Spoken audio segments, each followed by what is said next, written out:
الحمد لله نحمده ونستعينه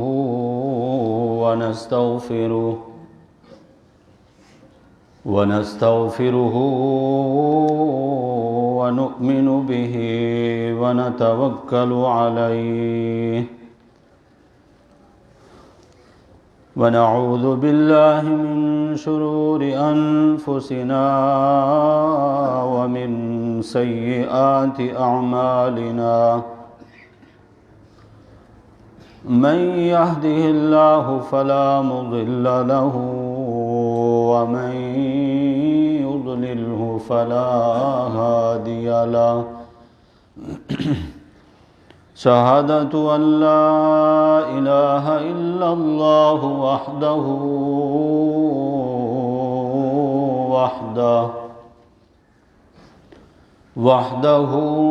لا شريك له وأشهد أن محمدًا عبده ورسوله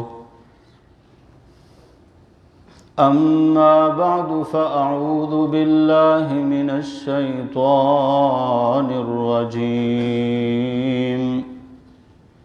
بسم الله الرحمن الرحيم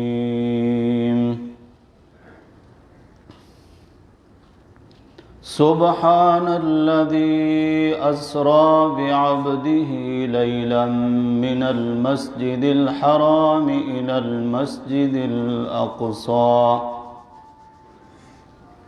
الآية صدق الله وصدق رسوله النبي الأمين الكريم ونحن على ذلك لمن الشاهدين والشاكرين والحمد لله رب العالمين اللهم صل على محمد وعلى آل محمد كما صليت على إبراهيم وعلى آل إبراهيم إنك حميد مجيد اللهم بارك على محمد وعلى آل محمد كما باركت على إبراهيم وعلى آل إبراهيم إنك حميد مجید۔ بزرگان محترم، برادران عزیز، اب تو آپ حضرات کو یہ بات اچھی طرح حفظ ہو چکی ہے، معجزے کے متعلق جو ہمارا موضوع چل رہا ہے، معجزات اللہ اپنے بعض انبیاء کرام کو عطا فرماتے ہیں۔ معجزہ اللہ کی طرف سے ہے، اللہ کے اختیار اور مرضی سے صادر ہوتا ہے اور نبی کے ہاتھ پر ظاہر ہوتا ہے۔ ضرورت اس موضوع کے بیان کی یہ ہے کہ جن لوگوں نے اللہ کے بندوں کو، اللہ کے نبیوں کو اللہ کے اختیارات اور مرضی میں شریک مانا اور شرک جیسے عظیم گناہ میں مبتلا ہوئے، ان کو دھوکہ انبیاء کے معجزوں سے لگا۔ جب انہوں نے دیکھا کہ ایک پیالہ دودھ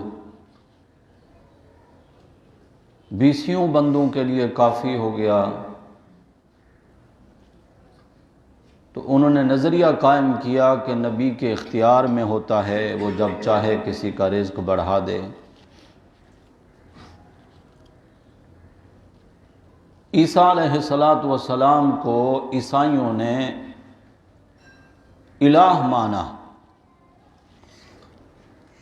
اور ان کی والدہ حضرت بی بی مریم کو بھی الہ مانا۔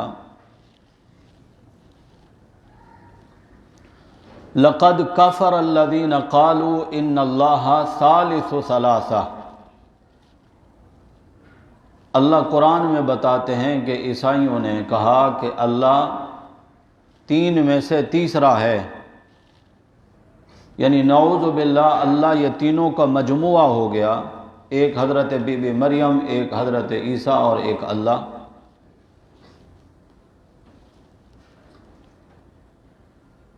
اور کہا کس نے؟ کافرہ۔ اللہ کہتے ہیں کافروں نے یہ نظریہ قائم کیا۔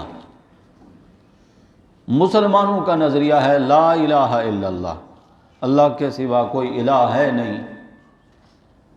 انہوں نے جو عیسیٰ علیہ السلام کو الہ مانا،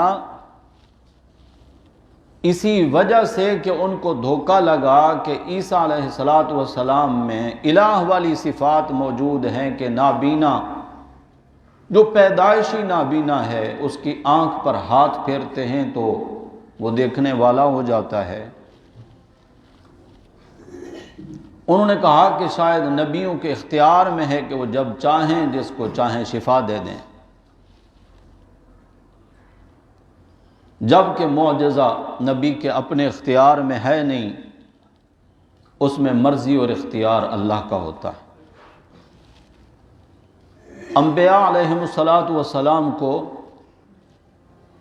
معجزات اللہ نے عطا فرمائے ہیں، برحق ہیں، ہمارا ایمان ہے، بلکہ جن معجزوں کا ذکر قرآن میں ہے ان کا انکار کرنے والا تو مسلمان ہی نہیں رہ سکتا، کیونکہ وہ قرآنی آیات کا انکار ہوگا۔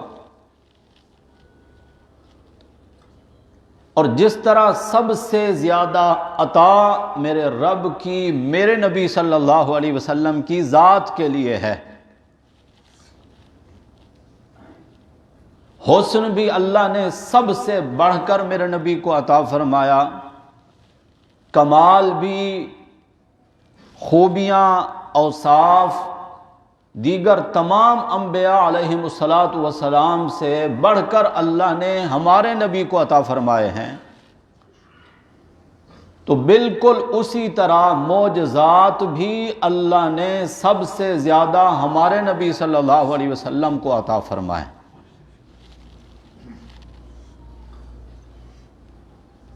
اتنا معجزے عطا فرمائے ہیں کہ ان کو شمار نہیں کیا جا سکتا۔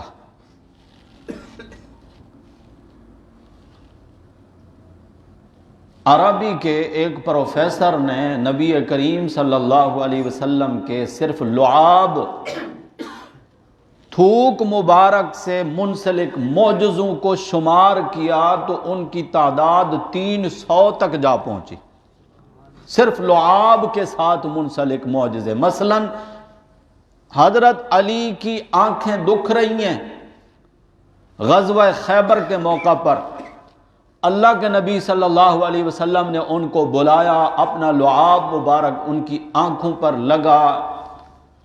لگایا۔ حضرت علی کہتے ہیں وہ آنکھیں جو دکھ رہی تھیں اسی وقت ٹھیک ہوئیں، اور پھر ساری زندگی میری آنکھیں خراب نہیں ہوئیں۔ یہی لعاب تھا کہ جب غار ثور میں ابو بکر صدیق رضی اللہ تعالی عنہ کی ایڑی پر سانپ نے ڈس لیا، آپ صلی اللہ علیہ وسلم نے اپنا لعاب مبارک لگایا تو وہ زہر اسی وقت ٹھیک ہو گیا۔ یہی لعاب تھا غزوہ حنین سے واپسی پر نبی کریم صلی اللہ علیہ وسلم نے جہاں پڑاؤ ڈالا، اردا گرد میٹھے پانی کا کوئی کنواں نہیں ہے، ایک کنواں تلاش کیا گیا۔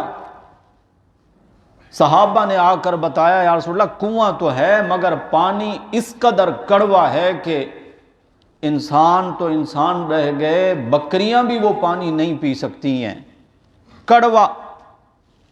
آپ صلی اللہ علیہ وسلم نے پانی منگایا، کلی فرمائی، اپنا لعاب مبارک اس میں شامل فرمایا.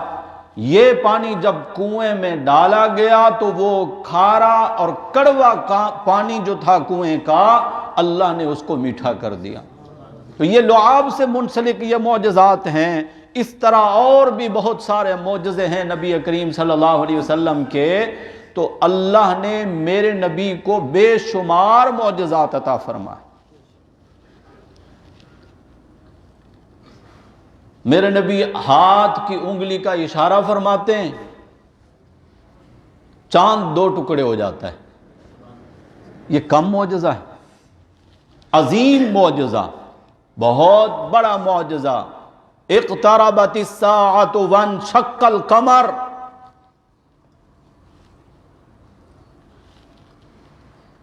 نبی کریم صلی اللہ علیہ وسلم راستوں سے گزرتے ہیں، درخت جھک کر سلام کرتے ہیں. جن راستوں سے گزرتے ہیں اردا گرد میں پڑے ہوئے پتھر میرے نبی سے کلام کرتے ہیں.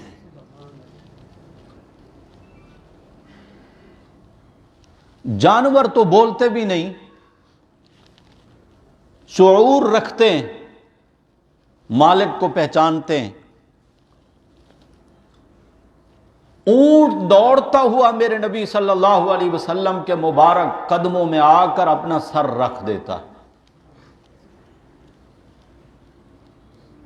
پیچھے دیکھا تو ایک صحابی بھی دوڑتے ہوئے آ رہے ہیں. حضور اکرم صلی اللہ علیہ وسلم نے اس طرح کان متوجہ فرمائے اونٹ کی طرف جس طرح کوئی کسی کی سرگوشی سننے کے لیے متوجہ ہوتا ہے.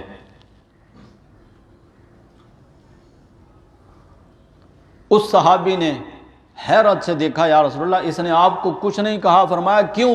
کہنے کہ یہ تو بولا ہو چکا تھا، کوئی قریب بھی اس کے نہیں آ سکتا تھا، یہ تو تکلیف پہنچاتا تھا. فرمایا اللہ نے اس کو بھی شعور عطا فرمایا ہے کہ میں اللہ کا نبی ہوں. چڑیا میرے نبی کے سر کے اوپر منڈلا رہی ہے.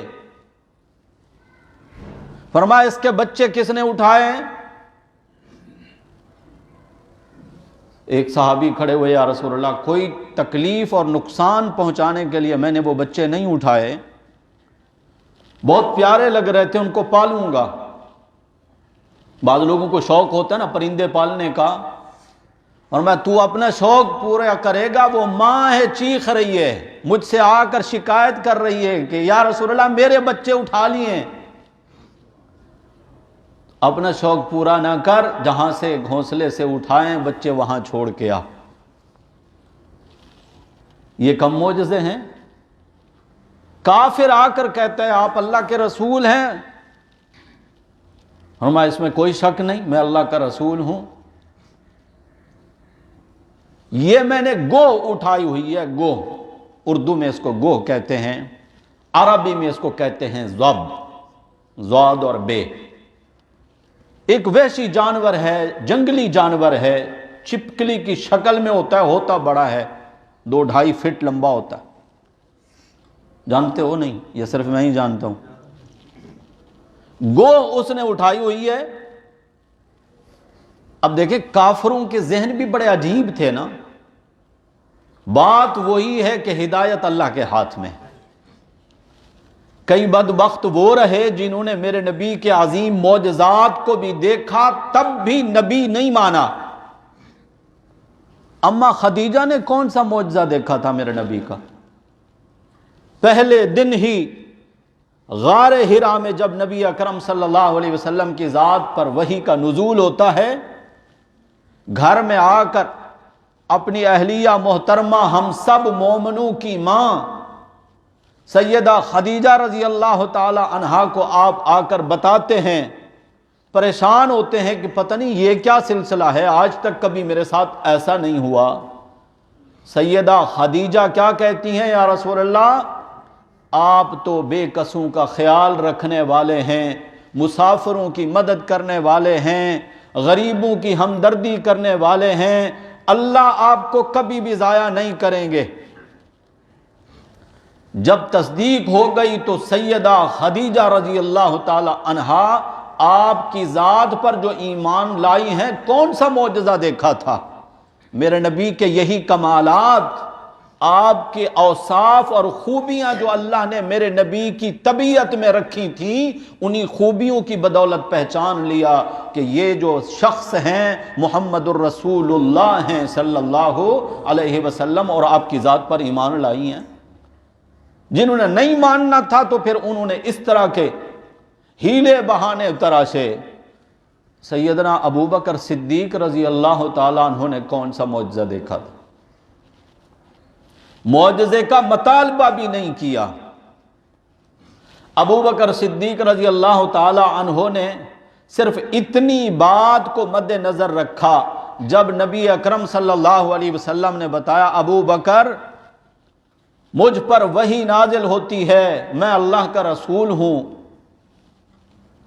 ابو بکر نے دیکھا جس شخص نے 40 سال ہم میں گزارے ہیں، کبھی دنیا کے معاملات میں بھی غلط بیانی نہیں کی، وہ شخص اللہ کے بارے میں کیسے غلط بات کہہ سکتا ہے کہ میں اللہ کا نبی ہوں؟ جب میرے نبی نے فرمایا میں اللہ کا نبی ہوں تو ابو بکر نے کہا تو پھر سب سے پہلا میں ہی آپ کا امتی ہوں، پڑھائیے کلمہ۔ میرے نبی کی اسی خوبی کو سامنے رکھا کہ آپ سے بڑھ کر سچا کوئی نہیں، لہذا آپ غلط بیانی نہیں کر سکتے، فوراً کلمہ پڑھا اور مسلمان ہو گئے۔ اور وہ کافر آ کر کہتا ہے میرے پاس یہ گو ہے، اگر یہ آپ کی نبوت کی تصدیق کر دے تو پھر میں مان لوں گا کہ آپ اللہ کے نبی ہیں۔ اللہ جو انسانوں کو قوت گویائی عطا فرمانے والا ہے، اس اللہ نے اس جانور کو بھی بلوایا اور اس نے میرے نبی کی نبوت کی تصدیق کے لیے گواہی دی۔ اور یہ تو 2-3 ہفتے پہلے میں سنا ہی چکا ہوں کہ حضور نے اپنی نبوت کی تصدیق کے لیے کھجور کے درخت کو اشارہ کیا، اور وہ جڑوں سمیت اپنی جگہ چھوڑ کر میرے نبی کی قدموں میں آیا۔ پھر حضور نے فرمایا جاؤ، وہ چلا گیا، نہ ماننے والوں نے الزام دھرا، کہنے لگے نعوذ باللہ آپ اتنے بڑے جادوگر ہیں، آپ کا جادو درختوں پر بھی چل جاتا ہے۔ اور جنہوں نے ماننا تھا، عبداللہ بن سلام رضی اللہ تعالیٰ عنہ مشہور صحابی ہیں، یہ یہود کے بہت بڑے عالم تھے، تورات اور انجیل کا بڑا علم تھا ان کے پاس۔ جب یہ میرے نبی صلی اللہ علیہ وسلم کی خدمت میں آئے، کلمہ پڑھا، مسلمان ہو گئے۔ یہودیوں نے تانے دیے، اتنا عرصہ آپ نے گزارا، سفید ریش ہیں آپ، آسمانی کتابوں کا علم رکھنے والے، اتنا جلدی محمد صلی اللہ علیہ وسلم کی نظروں کا شکار کیسے ہو گئے؟ تو عبداللہ بن سلام نے ایک ہی بات فرمائی ہے رضی اللہ تعالیٰ عنہ، وہ فرمانے لگے میں نے جیسا ہی چہرہ انور کو دیکھا میں سمجھ گیا کہ یہ چہرہ کسی جھوٹے کا نہیں ہو سکتا۔ کسی معجزے کو دیکھنے کی ضرورت ہی نہیں پڑی ان کو، معجزہ طلب ہی نہیں کیا۔ اللہ نے نبی اکرم صلی اللہ علیہ وسلم کو بہت سارے معجزات سے نوازا۔ یہ جو واقعہ معراج ہے، سراسر معجزے ہی معجزے۔ ملائے اعلیٰ کی سیر کر کے واپس آ گئے، کتنے وقت میں؟ سبحان الذی اسری بعبدہ لیلا، رات کا مختصر سا حصہ، اتنے وقت میں گئے کہاں؟ من المسجد الحرام الی المسجد الاقصی۔ اقصی کا معنی بھی ہوتا ہے دور کی جگہ، دور کی جگہ۔ کتنا دور؟ اونٹوں پر جو قافلے چلا کرتے تھے ان کو مکہ سے ملک شام بیت المقدس مسجد اقصی پہنچنے تک مہینہ لگ جاتا تھا. مہینے بھر کا سفر تو ایک طرفہ ہے نا, آنا جانا کتنا ہوا؟ میرے نبی نے کتنی دیر میں یہ صرف کیا؟ لیلاً, قرآن کہتا ہے رات کا تھوڑا سا حصہ.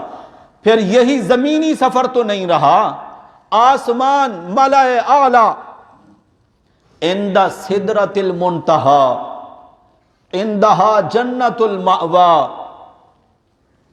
یہی وجہ ہے نا نبی اکرم صلی اللہ علیہ وسلم کے اس معجزے کا بہت سارے لوگ جو دین اور وحی کے معاملات کو عقل پہ پرکھنے کے قائل ہیں کہ جی عقل تو نہیں مانتی, یہ کیسے ممکن ہے, انہوں نے میرے نبی صلی اللہ علیہ وسلم کے معراج والے اس معجزے کا ہی انکار کر دیا. ہم نہیں مانتے, کیسے ہو سکتا ہے, کیوں نہیں ہو سکتا؟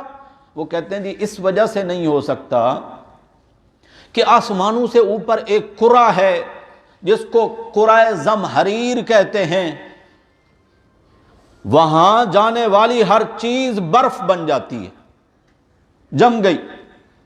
ایک انسان وہاں سے کیسے گزر گیا؟ پھر کہتے ہیں ایک کرہ نار ہے جہاں جا کر ہر چیز پگھل جاتی ہے, اس میں سے ایک انسان اور بشر کیسے گزر گیا؟ اور جو فلاسفی ہوتے ہیں, فلاسفی, انہوں نے کہا آسمان کے تو دروازے ہی نہیں ہیں, تو محمد صلی اللہ علیہ وسلم جو کہتے ہیں کہ میں 7 آسمان پار کر کے سدرۃ المنتہا سے بھی اوپر پہنچ گیا, کیسے گئے؟ دروازہ ہی نہیں ہے آسمان کا. میرے رب نے جب اس واقعے کو بیان کیا نا تو سب سے پہلا جملہ کیا ہے؟ سبحان الذی, سبحان. ارے جانے والے کو دیکھ رہے ہو, لے جانے والے کو نہیں دیکھتے؟ اسرا بعبدہ, لے گیا اپنے بندے کو کون؟ جانے والے کی طرف نظر ہے کہ جی وہ بشر ہیں اور انسان ہے, اور انسان نہ کرہ زمہریر کراس کر سکتا ہے نہ کرہ نار کو کراس کر سکتا ہے. ادھر تمہاری نظر رہی اسرا بعبدہ, جو لے گیا اپنے بندے کو, اس کی طرف تمہاری نظر نہیں گئی. سبحانہ, وہ پاک ذات ہے کمزوریوں سے, نقائص سے, عاجزی سے, وہ پاک ہے. کس طرح پاک ہے؟ غور نہیں کیا تم نے؟ محمد الرسول اللہ صلی اللہ علیہ وسلم سے پہلے ابراہیم علیہ السلام کے لیے جس رب نے آگ کو گلے گلزار بنا دیا تھا, آگ کے انگارے پھولوں کی سیج بن گئے تھے, وہ رب اس بات پہ قادر نہیں کہ وہ اپنے حبیب کو کرہ نار سے گزار دے؟ بے شک قادر ہے. پانی کا کام ہے ڈبو دینا, رکتا نہیں ہے, جا رہا ہے, جاری ہے. اور جب رب نے کہا میرے موسیٰ کو علیہ السلام, ان کے لشکر کو, ان کے ساتھیوں کو راستہ دے, یہی پانی جو بہنے والا تھا, چلنے والا تھا, رک گیا. صرف رکا نہیں, کھڑا ہو گیا, بیچ میں سے راستے بنا دیے اس نے. سبحان الذی, پاک ہے وہ ذات جو لے گیا اپنے بندے کو اسرا بعبدہ لیلاً, رات کے مختصر سے حصے میں. نبی اکرم صلی اللہ علیہ وسلم کا یہ عظیم معجزہ ہے. جن لوگوں نے انکار کیا آپ صلی اللہ علیہ وسلم کے اس معجزے کا, وہ کہتے ہیں کہ یہ خواب میں ہوا تھا, خواب میں ہی دیکھا کہ میں یہاں سے مسجد اقصی پہنچا ہوں اور وہاں سے آسمانوں پر اور جنت اور دوزخ اور یہ سب مناظر دیکھ کر واپس آ گئے. کہتے ہیں خواب میں ہوا تھا. خواب میں آپ نہیں دیکھتے کہ میں کعبہ شریف میں نماز پڑھ رہا ہوں؟ دیکھتے ہیں نا, خواب آ جاتا ہے نا. خواب میں اپنے آپ کو کہیں بھی دیکھ لینا, اور صبح اگر آپ اپنے دوستوں کو بتائیں کہ رات میں نے خواب دیکھا ہے کہ میں کعبہ میں نفلیں پڑھ رہا ہوں, کوئی آپ کا مذاق اڑائے گا؟ سبھی مانیں گے خواب ہے, خواب میں دیکھا ہے. اگر یہ خواب ہوتا تو مشرکین مکہ نے نبی اکرم صلی اللہ علیہ وسلم کے اس معجزے کو ماننے سے انکار کیوں کیا؟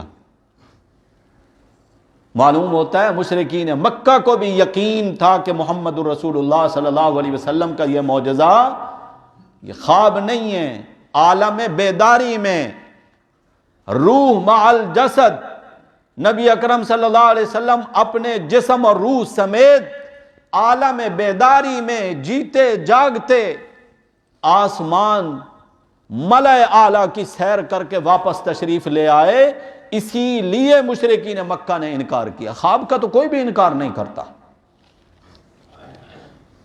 حضور اکرم صلی اللہ علیہ وسلم کا یہ بھی عظیم معجزہ، اور اس سفر میں کئی طرح کے معجزات پیش آئے۔ اللہ نے میرے نبی صلی اللہ علیہ وسلم کو سب سے بڑھ کر معجزات عطا فرمائے۔ ہجرت والے سفر میں معجزات،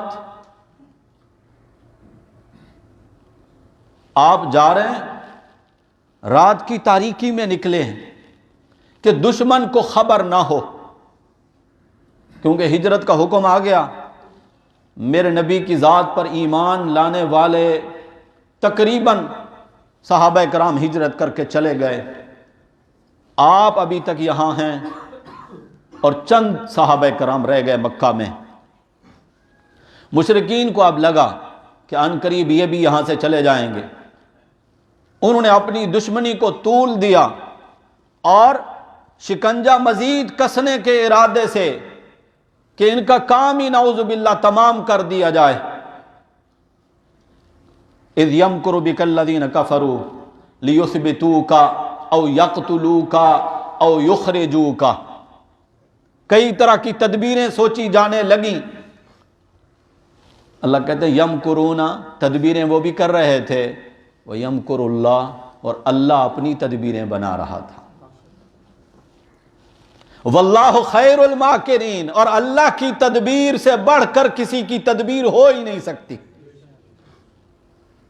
وہ گھر کے باہر محاصرہ کر کے کھڑے، تلواریں ہاتھ میں لے کر کھڑے ہیں کہ جی یکبارگی حملہ کریں گے، کسی ایک فرد کے اوپر الزام نہیں آئے گا، دیت اور قصاص سے بھی بچ جائیں گے۔ لیکن یہ کہ میرے اللہ نے جو تدبیر کی، آپ کو بحفظ و امان گھر سے نکالا، غار ثور پہ پہنچایا۔ غار ثور میں میرے نبی اندر ہیں، ابو بکر صدیق میرے نبی کی گود، ابو بکر صدیق کی میرے نبی کا بستر ہے۔ میرے نبی صلی اللہ علیہ وسلم آرام فرمانے، رات کا وقت ہے، تھگے ہوئے ہیں، حضور نیند میں ہیں، ابو بکر پریشان ہیں، آنکھوں سے آنسو نکل کر میرے نبی صلی اللہ علیہ وسلم کے چہرہ انور پہ جاتے ہیں، حضور بیدار ہوتے ہیں۔ ابو بکر کیا ہوا؟ یا رسول اللہ دشمن غار کے دہانے تک پہنچ چکا ہے، میں اندر بیٹھ کر ان کے پاؤں دیکھ رہا ہوں، اگر انہوں نے اپنے قدموں کی جانب دیکھ لیا تو ہم نظر آ جائیں گے۔ اے اللہ کے رسول، مجھے اپنی ذات کی کوئی فکر نہیں، میں اگر مارا گیا تو ایک فرد ہوں، آپ کی ذات پہ آنچ آئی، آپ اللہ کے رسول ہیں۔ نبی اکرم صلی اللہ علیہ وسلم کیا فرماتے ہیں؟ ابو بکر کس غلط فہمی میں مبتلا ہو؟ کیا سمجھ رہے ہو کہ غار میں ایک تو ہے، ایک میں ہوں، بس کوئی نہیں ہے؟ اور ابو بکر لا تحزن، غم نہ کر، ان اللہ معنا، ایک تو ہے، ایک میں ہوں، تیسرا اللہ بھی تو ہمارے ساتھ ہے۔ جب اللہ ہمارے ساتھ ہے تو پھر تجھے فکر کرنے کی کیا ضرورت؟ اللہ نے اپنے خفیہ لشکر بھیجے، فرشتوں سے میرے رب نے فرمایا جلدی جاؤ، غار کے منہ کے سامنے صفیں بنا کر کھڑے ہو جاؤ، غار کی طرف دشمن دیکھ ہی نہ سکے۔ فرشتے نظر آتے ہیں؟ نہ غار والوں کو نظر آ رہے ہیں ابو بکر صدیق رضی اللہ تعالیٰ عنہ کو، اور نہ ہی مشرکین کو، اور مشرکین کی نظریں غار میں نہیں جا رہی۔ پھر معجزات پر معجزات۔ اللہ جب کام لینے پہ آتا ہے نا تو اس کو لشکر بلانے کی ضرورت نہیں پڑتی۔ سورہ یاسین میں کتنا خوبصورت انداز میں اسی بات کو اللہ نے بیان فرمایا ہے۔ سورہ یاسین شریف پڑھتے تو سبھی ہیں، سمجھ کر پڑھنے والوں کی تعداد آٹے میں نمک کے برابر ہے۔ برکت کے لیے سب پڑھیں گے، ہدایت کے لیے کبھی پڑھ کے دیکھیں۔ اللہ کہتے ہیں ما انزلنا علی قومہ من بعدہ من جند من السماء وما کننا منزلین۔ میرے ماننے والے حبیب نجار کو اور میرے نبیوں کو، میرے پاس وقت نہیں کہ میں اس کی تشریح میں چلا جاؤں، میں اس بات کو طول نہیں دینا چاہتا، میں تو یہ بتانا چاہتا ہوں۔ اللہ کہتے ہیں ہم اگر کسی قوم کو ہلاک کرنے کا فیصلہ کرتے ہیں، ما انزلنا علی قومہ من بعدہ من جند من السماء، پھر آسمان سے ہمیں لشکر نہیں اتارنے پڑتے۔ ما کننا منزلین، ہم نے اتارے بھی نہیں۔ کیا کیا؟ ان کانت الا صیحۃ واحدۃ، جبریل سے کہا صرف چیخ مار۔ جبریل کی صرف چیخ آئی، اللہ کے نبیوں کے دشمنوں کے کلیجے پھٹ گئے، ہلاک ہو گئے۔ اللہ کے لشکروں کو کون جانتا ہے؟ اللہ جب کام لینے پہ آئے نا، مکڑی سے فرمایا جلدی جا، غار کے منہ کے سامنے جالا بنا، اس نے جالا تن دیا۔ کبوتر کو حکم دیا، کبوتری کی جوڑی ساتھ آئے، غار کے قریب ہی آ کر انڈے دے دیے۔ اب اللہ نے مشرکین کے ذہنوں کو ان دونوں جانب متوجہ کیا۔ ارے یہاں اگر کسی انسان کا گزر ہوتا تو یہ جالا قائم رہ سکتا تھا مکڑی کا؟ یہ تو ٹوٹ جاتا، لہذا یہاں کوئی انسان آیا ہی نہیں۔ اور کبوتر کی یہ خاصیت ہے کہ عام جگہ پر وہ انڈے نہیں دیتا، جہاں انسان قریب ہوں۔ گھریلو کبوتروں کی بات نہیں ہو رہی، پالتو کبوتروں کی۔ انہوں نے کہا یہاں دیکھیں کبوتری کے انڈے پڑے ہیں، اگر یہاں آئے ہوتے، یہ سارے میرے نبی کے معجزے ہیں، کبوتری سے بھی کام لیا، مکڑی سے بھی کام لیا، فرشتوں سے بھی کام لیا، چونکہ حفاظت کرنی تھی میرے اللہ نے۔ یا ایھا الرسول، اے میرے رسول، بلغ ما انزل الیک من ربک، آپ کے رب نے آپ پر جو کتاب نازل فرمائی ہے آپ اس کی تبلیغ کریں بلا خوف و خطر۔ واللہ یعصمک من الناس، لوگوں سے ہم ہی آپ کی حفاظت کریں گے۔ اور اللہ نے کر کے دکھائی۔ 3 دن یہاں گزار کے 3 دن 3 راتیں یہاں سے سفر جاری کیا۔ مشرکین نے بہت بڑا انعام مقرر کیا لوگوں میں، محمد صلی اللہ علیہ وسلم اور ان کے ساتھی ابو بکر رضی اللہ تعالی عنہ، دونوں کو یا دونوں میں سے کسی ایک کو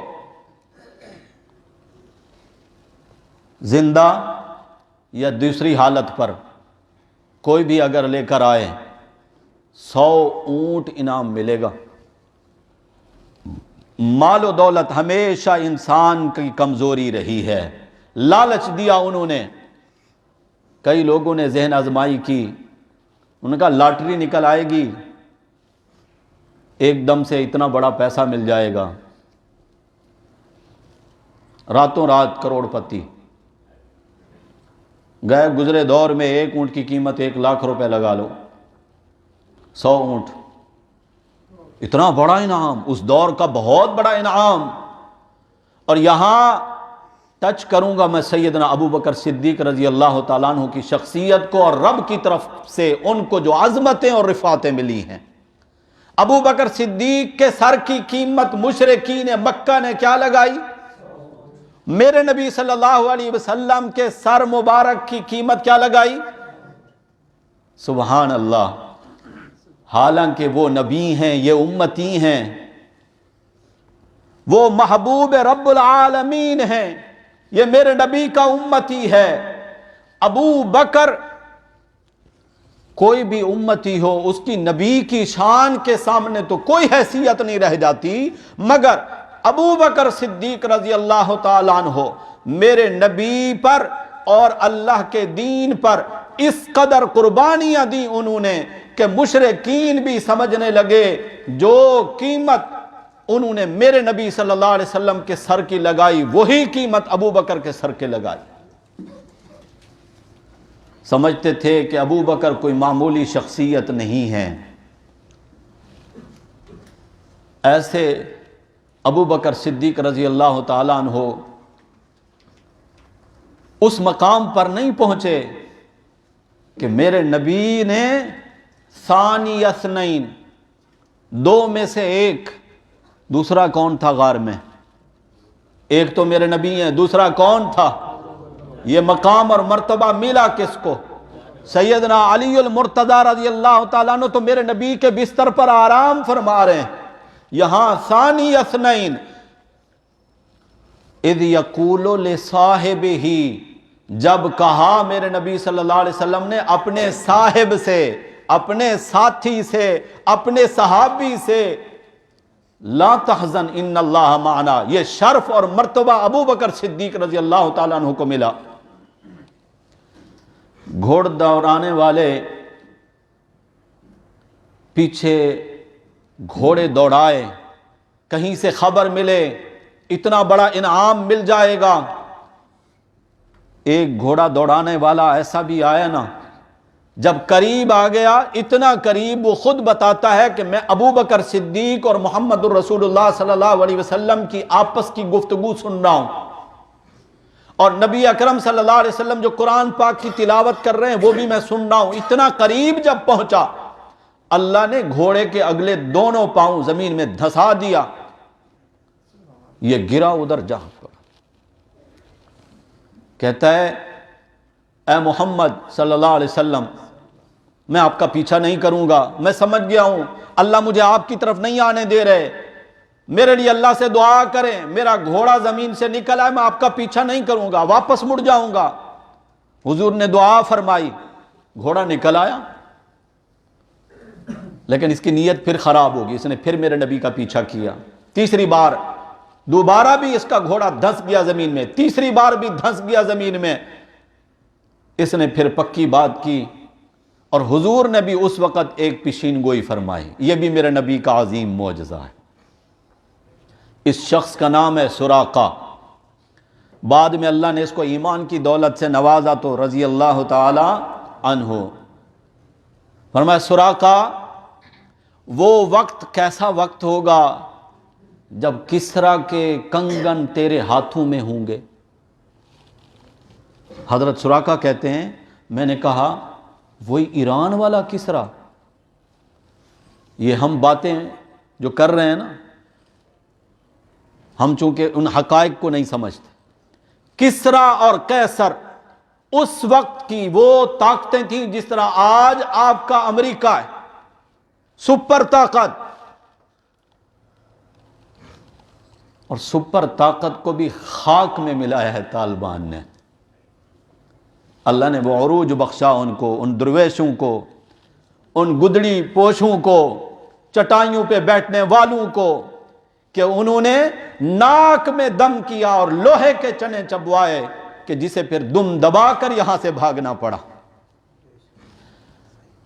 حضرت سراقہ کہتے ہیں مجھے تعجب ہونے لگا، وہ سپر پاور اور کسریٰ کے جو کنگن تھے پوری دنیا میں مشہور تھے، یہ کنگن میرے ہاتھ میں۔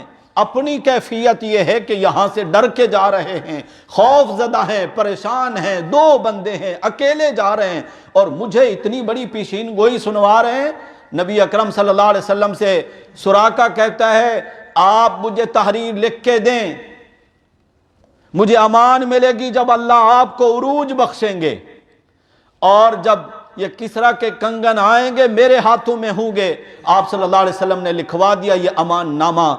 ایک وقت آیا میرے نبی صلی اللہ علیہ وسلم اس دنیا سے چلے گئے، ابو بکر صدیق کا زمانہ آیا، وہ بھی گزر گئے، اس دنیا سے چلے گئے، عمر فاروق رضی اللہ تعالیٰ عنہ کا زمانہ آیا، سراقہ شدید بیمار ہو گئے رضی اللہ تعالیٰ عنہ، گھر والے پاس کھڑے ہو کر رو رہے ہیں، سراقہ کہتے کیوں روتے ہو؟ آپ کے ایسا لگتا ہے آپ کے زندگی کے آخری لمحات ہیں، توجہ میری تقریر کے بھی آخری لمحات ہیں بیان کے، کیونکہ وقت پورا ہو گیا۔ سراقہ کہنے لگا رو نہیں، میں نہیں مرنے والا۔ گھر والے تعجب سے آپ کی کیفیت حالت کو ہم دیکھ رہے ہیں کہ آخری سانسیں ہیں۔